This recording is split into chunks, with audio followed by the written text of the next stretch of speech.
Kami Rita Sherpa sekali lagi mencipta sejarah apabila berjaya menawan Mount Everest buat kali ke-32, sekaligus memecahkan rekod dunia sebagai individu paling banyak mendaki puncak tertinggi dunia itu.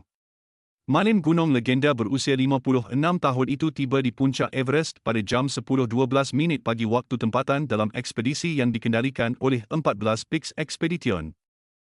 Menurut laporan rasmi, Kami Rita mengetuai sekumpulan pendaki antarabangsa dalam misi terbaru itu sebelum selamat turun semula ke Camp Indo-Everest bersama pasukannya. Kejayaan tersebut mengukuhkan lagi status beliau sebagai ikon pendakian dunia dan sumber inspirasi kepada komuniti Sherpa, terutama ketika industri pendakian berdepan cabaran seperti perubahan iklim, kekurangan tenaga pakar dan isu keselamatan pekerjaan.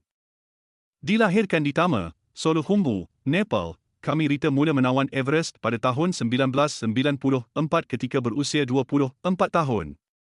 Sejak itu, beliau hampir setiap tahun kembali mendaki gunung berkenaan sebagai pembimbing altitud tinggi untuk membantu pendaki dari seluruh dunia. Rekod dunia itu mula dipegangnya sejak 2018 dan terus diperbaharui menerusi siri pendakian luar biasa yang membuktikan ketahanan fizikal serta pengalaman luasnya di bumbung dunia. Walaupun namanya kini terpahat dalam sejarah pendakian global, Kami Rita menegaskan beliau mendaki bukan untuk mengejar kemasyhuran, membawa pelanggan ke puncak ialah tanggungjawab saya.